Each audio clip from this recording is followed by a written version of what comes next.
Hello and welcome to IBJJF Q&A. I'm John Medina, and joining me today is none other than IBJJF Hall of Famer and multi-time world champion, Xande Ribeiro. Professor, how are you today? I'm doing amazing. Super excited to be part of this new project from the IBJJF. I've been there since the mats were made of pretty much wood. Now it's time to go into the next phase. Right. Yeah, you've been here since the beginning. So first off, I just wanted to congratulate you on this new chapter in your life. For those that don't know, you moved to Austin, Texas. You're starting a new academy, getting built out, beautiful facility, and you're starting a whole new competition team. So how are you liking Texas so far? Well, it's really good. We all know it's a situation that we all, the pandemic and everything is a pretty new situation for everyone. But for every adversity, there is an opportunity. And I did a lot of research on growing cities and tax breaks and things like this. And for sure, Austin was something that really fit my profile. I'm originally from the Amazon. There's a lot of green, a lot of rivers here. Everyone you go around, there's trees. I love it here. Nice. Good to hear. So you named your academy Six Blades Jiu-Jitsu, and that's always been the core foundation of what your jiu-jitsu represents. For those that don't know what the six blades are, can you just please explain what they mean? Well, the six blades are the values of what we believe the jiu-jitsu athlete should be.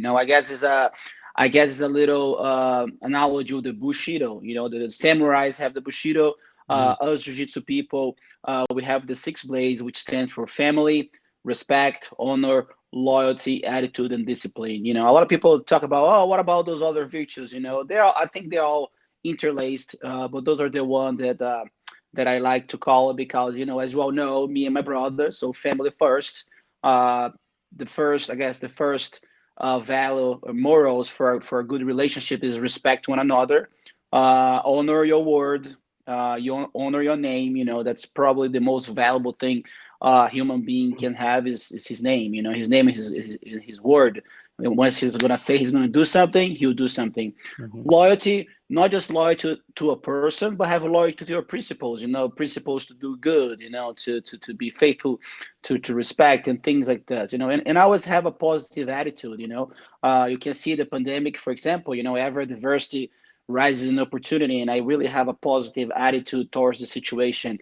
And the base of all is pretty much have discipline. Because when you lack motivation, discipline is there. You must have discipline to be dedicated to something. You must have discipline to be committed to something. So I think that's where we stand for. Nice, excellent. So, to add to that question, I really like what the six blades stands for. It's essentially, what ideals a martial artist should be, right? So I was curious, how have these values helped you outside of jiu-jitsu competition? Because these are ideologies that can be carried over into every aspect of your life, not just on the mat, right? Well, yeah, it cares for everything because regardless being a champion or whatnot, I'm still a human being, and I think winning a championship, being the Hall of Fame, I think this is something that almost just represents your craft. It represents your work. And Mhm. those are actually values that has to be cared outside of the mat. To be a champion is not just winning a medal; is to actually carry yourself as a champion. When I'm outside, I don't wear my medals all the time, and I think I'm better than anyone else. I respect them. When I go somewhere and I tell someone I'm going to help them, I honor my word into it. And I think Mhm. that's where it goes everywhere. And sometimes when a business idea or maybe you're in a bar or a drunk guy comes in, you always got to have the discipline to stand up for yourself, and also have a positive attitude to say, man, just move away. So I think it relates to anything, to business, to life, to relationships. And of course, since the jiu-jitsu represents life, they walk together. Right. Yeah, you make a good point there. Now to translate it for on the mat. So this is a question I really wanted to ask you because you're someone who's reached the pinnacle of jiu-jitsu. You know, you're a two-time open class world champion, multi-time world champion in your division, and you've literally faced everyone from the generation before you, your generation, and even the new generation. So I mean, let's just knock off the list. You've competed against Roger Gracie, Ronaldo Jacare, Marcelo Garcia, Rodolfo Vieira, Andre Galvao, Felipe Pen. The list goes on. So I think my question for you would be, what is one of your fondest memories in competition? You know, is it winning your first open class world title, or the second one, or is it anything in between that? I think like the fondest like memories sometimes not even the winning, is I think is what took me to be there. Definitely 2006 Worlds were something very special. I was, which for a reason, I was going against Harsher. I was a big underdog. Last, Worlds in Brazil, everyone just said, okay, Harsh is just gonna go and finally, beat up Shanji and win after he lost. I think competition wise, I think that was like the biggest one, Mm-hmm. for the situation that happened. Also, 2008 was very special too because I had a lot of downs during my training. I was actually injured for 10 days, couldn't train for about a week. I still went there, still were able to win. I had to really be strong mentally. The crowd was yelling things that kind of like took me out a little bit of my Mm-hmm. comfort zone. I was even watching the fight. I was like making faces for the crowd, and I almost got my arm, broken by Roger. So I did pay for that. So it's so hard, man. Like when you talk about like how many peoples I have faced, it's just too many memories to pick one. Of course, I can say my favorites, which is just two for the situation that happened. I always tell this story when I was a purple belt, walking to fight my third world championship in '99, which ended up winning. And this guy from Baja, I think it was Baja Gracie C. I think like he was the third team of Gracie Baja, and he told me it was an honor to fight me. And that really really struck me because at that point I was like, why is this guy even saying that? Mm-hmm. Like it makes no sense. I'm a purple belt, but of course having my brother and have a name to carry, that really struck to me. And that's why for that point on I kind of understood that I kind of had a mission to accomplish within jiu-jitsu, not just winning but being a role model. So I think that's those are the moments that I think carry the most. Finishing a tournament, whatever IBJJF, EDCCs, and just having that camaraderie. From the I'm pretty much I usually say I'm the Switzerland of jiu-jitsu, because I'm able to go in any academy. I'm always welcome. I have Mm-hmm. friends in many academies. I've faced, the who is who and what of all academies. I've taught uh, in many schools. So I think every day I think I cherish the moment. Every day I love jiu-jitsu even more. And I think if I have to pick one moment, I'll kind of be unfair with the other ones. Good answer. Good answer. That kind of brings up another question that I had in mind. So I wanted to talk to you about your competition mindset because, like you said, you've overcome adversity and you've proven doubters even, and you've been competing since you were a kid. So I just wanted to know that, I wanted to tap into your brain a little bit, but then I also noticed that you signed up for the Austin Open. That's in September, our next competition coming up, and it clicked in my head and it made me curious. And I was just wondering, what still drives you to test yourself as a competitor, and why do you still step on those competition mats? Um, First, I made a promise if they don't pass my guard, I keep going. That's a kind of cool joke, just to I guess just to get people to talk about it. I just love it, jiu-jitsu too much. I love being there. I love being. I don't know. I think just for us, because jiu-jitsu is the only martial art you can literally be 70 years old and still be able to compete. So I Mhm. prove the two things that I believe jiu-jitsu should give to you: being efficient, which means I don't have to be the strongest. I don't have, that's what the ideology of jiu-jitsu should be, minimum effort, maximum. efficiency, which means I don't have to struggle. I don't have to put my body into a beating process to be able to just train. Let's just take competition out of the game, because then it involves, training, power, strength, day, time limit, and things like that.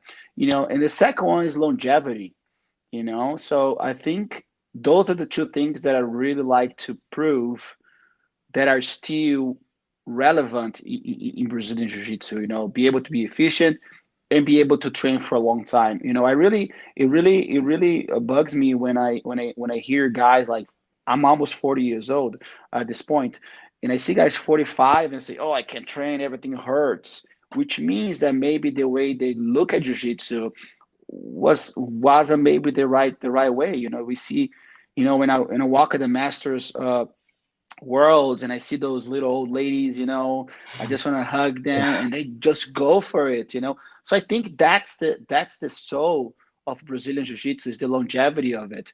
And when I sign up for these tournaments, for me it's just a way. First, of course, it's a blessing Mhm. that the IBJJF is coming to Austin, and of course I sign up for Master One, and I'm actually Master Two, but I'm gonna fight Master One.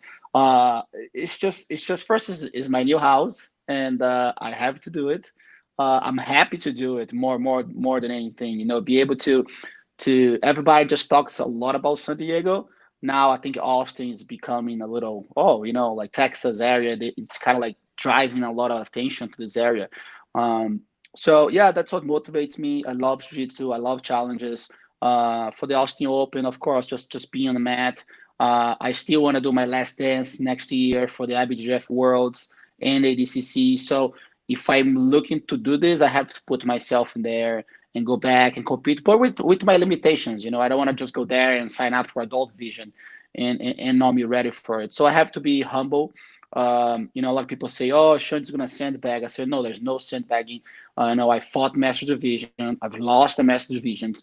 It's a lot of tough people, and I think it's in the level that I am right now. I know on my own world, if I would be able to compete at the higher level right now in a competition based, yeah, I would go. But I just have to be humble about it.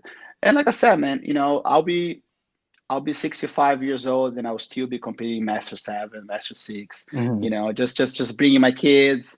You know, yeah. And as long as my guard is not passed, I'm still gonna be fighting those super fights, whatever they give to me. They can go all the way from Buchecha all the way to the Mendes brothers. I'll do anyone. Nice, nice. Yeah, I mean that's what jiu-jitsu is all about. And you did make a good point about Austin jiu-jitsu is really blowing up. There's, I mean, so many good academies out there, and now that your academy's out there, it's going to be kind of a powerhouse almost. Oh yeah, I moved to San Diego in 2007, and if you don't know, pretty much all the bigger academies that are there right now, they trained with me. Uh-huh. Like Galvão. Actually, Galvão did a training camp for his MMA fight in my academy. Oh, And really? now Atos is powerhouse. Johnny Faria. He's with Alliance. He was my student, and then Gracie Maita. We were Mhm. together once upon a time. And of course, Ribeiro Jiu-Jitsu is there. With my brother, and then we have a Six Blades branch there. So I don't know. I don't think we have Checkmate there. Maybe Checkmate who try to go to San Diego soon. Mhm. So yeah, all the powerhouses are in San Diego, and man, I've done so much for Jiu-Jitsu in my whole life, and if my presence enriches the place to better Jiu-Jitsu, so be it. You know what I mean? And Mhm. that's what it is. For me, also the location. I just wish Austin had a bigger airport and straight flights here. That's the only thing we're missing. But yeah, now I'm in the center of America. I can fly to the East Coast a lot. I I almost don't go much for the East Coast, but now it's going to be an opportunity to feed the East Coast and go back to the West Coast. Canada is very near, Mexico. So I think it's about time for me to just like just stay in the point and spread the tentacles and try to help Jiu-Jitsu the best way I can. Mhm. Mhm. Right. So back to the competition mindset. I wanted to hopefully pick your brain a little bit and show you a clip from one of your matches from Europeans. Let me just pull it up really quick. So I believe the European Championship was the last IBJJF competition you did. Oh yeah, sure. And Oh wow. this match in particular, I really enjoyed. You had some amazing takedown setups and submission setups and guard passing. But I guess the first question I want to ask you is: does Xande Ribeiro get nervous for competition anymore? Um, I do. Actually, I don't like when I don't. Uh You huh. know, I think fear gives you awareness. I think fear kicks adrenaline, kicks the hormones that make you, aware. So sometimes when I'm too calm, it does not, get me. So yeah, I still get a little goosebumps. It's just that I don't say fear at this point. I guess the adrenaline of being there. I haven't fought Europeans in like over 10 years. Hmm. I just fought it once, was 2007, and I did the finals of Braulio of the Open. I hurt my knee. I couldn't continue for the next day. But yeah, man, I just keep myself in a state of mind that I'd have to be aware. I had to be fun, and this guy, man, I kind of loved it because I said, man, he wants to do a little judo. So I love Yeah. this. You know what I mean? Like, so I haven't really trained judo much lately. I was like, whoa, that's cool. He was strong enough. And he was very technical too, because a lot of times you get jiu-jitsu guys that just like super strong and they just make strong grips and power things around. Yeah. So, Sorry. So I wanted to ask you actually right here: is there a certain takedown you're trying to set up, or are you letting him kind of open up and then you find something? well, I'm trying to get into my Seoinagi Hmm. onto my let's see how I have my left hand on his collar. And I'm just trying to get a better grip position. Like I said, I don't want to force it. I was actually even at my base when I took him down, and I like to do stand-up throws. You see, like I'm kind of like using, and his hand is in my collar, kind of bug me a little. Hmm. See, boom, boom, boom. Now I go, boom. It was right when he So let go of the grip, right? Or yeah, he had it because of the hand on my left shoulder, which is my hand I have on his collar. I have to make sure he kind of forgets about it. so let's go. So I'm kind of like, see, I'm like fighting. I kind of like kick him and I walk back, and then he gets a little. So I just walk to make sure Hmm. he just gets too comfortable walking. Saulo is really good at it. He kind of like action reaction, push the guy a little bit, and he pull back. That's like the AB. I push, you push back, I get in. Hmm. At this point, I just try to like connect to him and just let a little eerie, little floaty moment, and then he walked forward a little more, a little less worry about it, and then I end up hitting the Ponsioi. Yeah, I noticed that he tries to I go think the for next one, Sayonagi right there, and then yeah, yeah. See, he just that's why usually he just powered the position pretty much. hmm And I think the next one is Ogoshi of the over grip.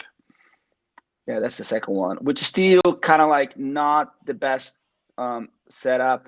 Right, I'm kind of like maybe trying to set up a kataguruma there, but here. So I'm just not doing kata. I I'm believe not doing. See, and now now I do the same grip, pretty much the collar grip, but now I have an overhand, and then I mm, boom, and I fake that. Yeah, that's the setup. Boom. So I feint.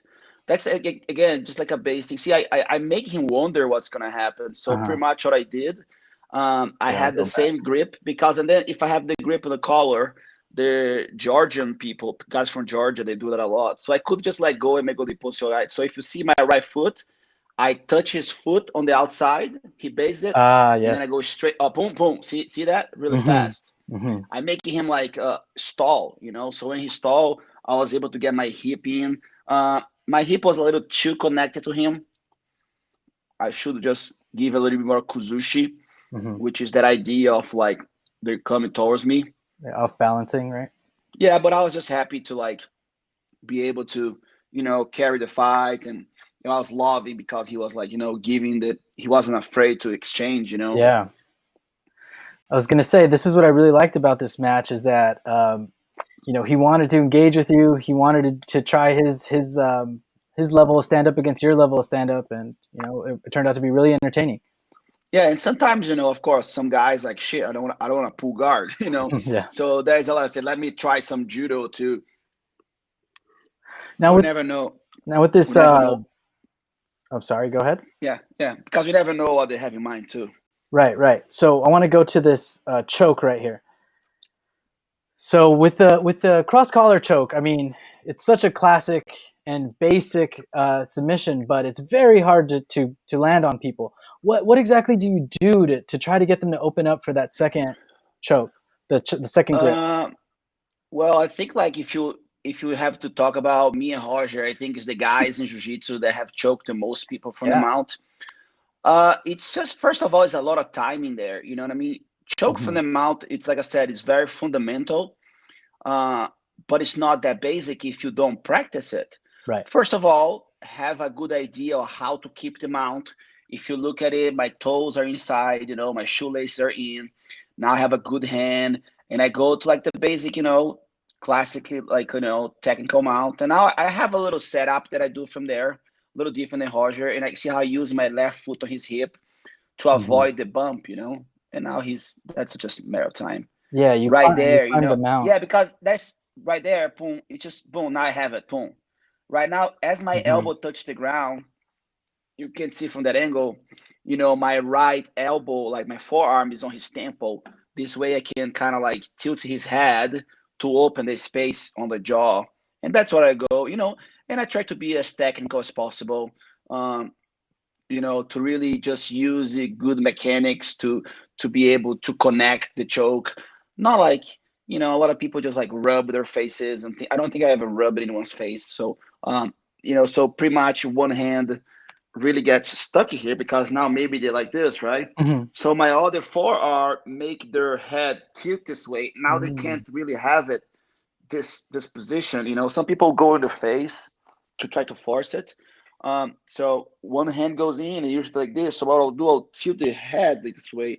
Now it's not so effective, and I have all of this area here to be able to get the second hand. And then, but like I said, mount choke. First of all, it's one of my biggest critics about jiu-jitsu is how no one take proud of mounting people anymore. I take a lot of proud. Hmm. Now I think the sport of BJJ it turned into a back taking art and a sweeping art way more than a dominant art. It's just my opinion. Guard passers are not cool anymore. Just the guard players. But the thing is, when you look for the mount, which is something that I have always done, my brother has done. If you look at Roger fights too, I like to mention Roger because he's probably the most clear of everyone because maybe 80% of his fights he mounts people. Hmm. Um, when you look for the mount, you gain three things: you gain pressure, you gain a good side control, and you gain a good mount. So it just gets all this together, which allow you to compete for longer. Imagine if I'm like 45 years old and my goal is to beer bowl people. It could be a problem. You know what I mean? It could be a problem. Uh, some people maybe the next generation is gonna be so used to this that now being upside down. It's not. I'm not criticizing the beer bowl itself. I'm just mentioning it's just being inverted. Doing that inverted position all the time. With time, it can create a problem. Hmm. But once you look for them out, you have the presence on the person, your position, you heavy, the person is pushing you, and you just kind of like flow into a movement until you get into a position of dominance and then go for it. And I take a lot of pride. Pretty much every single time I have mounted my opponent, I've finished them. So I have a really high rate submission over side control, mount position, and back position. And when I see high level guys losing those positions, it's because maybe they're not training that enough, or maybe it's just not their idea of jiu-jitsu. So I guess it's all in the mindset. My mindset is controlling face to face. I love the mount. Sometimes people want to turn their backs. I push them back into the mount because that's what I like. Hmm. But of course, if people think their strategy or the weapon is stronger in different positions, yes. But I take a lot of pride in just suffocate someone face to face. Nice, nice. So yeah, you made a good point that uh, 40-year-olds don't really berimbolo. Do you think that your style of jiu-jitsu is really coherent with longevity? You know, like you were talking about training till you're 70 years old. Is that why? Because of your style? Yeah, because it's just how jiu-jitsu is. Hmm. Jiu-jitsu is protection, controlling the distance, and not taking damage. Yeah, Pretty much it. Being upside down is taking damage. yeah, Sometimes being so reluctant in grips, you are taking damage. I see people 35 years old, they can't close their hands, because now it's like, so they lost the idea, which I call the diamond concept. So the diamond concept is about, it's almost like stoic jiu-jitsu. It's about connections, how my body stays stronger within my own territory, within my own force field, hmm, and that's for me what makes the difference. When someone punches me, I'm controlling the distance, I'm blocking, which is the same thing as someone reaching for a grip. It's the same thing, in my opinion. So I don't like them inside my force field. I'm always controlling that distance because I don't want to take damage. Pressure is damage, you know. Being upside down is pressure. It's somewhat is creating damage hmm, unless you're very prepared for that, or your natural ability. And also jiu-jitsu, again, I'd say is maybe is a more romantic approach to it. It's made in a way that everyone can do it. In my jiu-jitsu, everyone can do it if you respect the laws of leverage, the laws of connections, the laws of distance, and protect your force field. Once you go to inversions like rubber gardish, long stepping, running around, it becomes more of a natural ability or natural individual ability. hmm, And I think in my jiu-jitsu, even though I can do all those things, the fundamentalism of my jiu-jitsu is based upon everyone can do it. The weak, the strong, the older. It's just simple. It's leverage. It's connections. It's distance management. It's protect your force field. And understanding when the danger comes. So this anyone can do. Not everyone can do Spider Guard, maybe. Not everyone can do, Kiss of the Dragon. Not everyone can do a De La Riva Deep. Not everyone can invert, because these are like more, like I said earlier, more of a natural individual ability, not what, in my opinion, Jiu-Jitsu is based upon. hmm.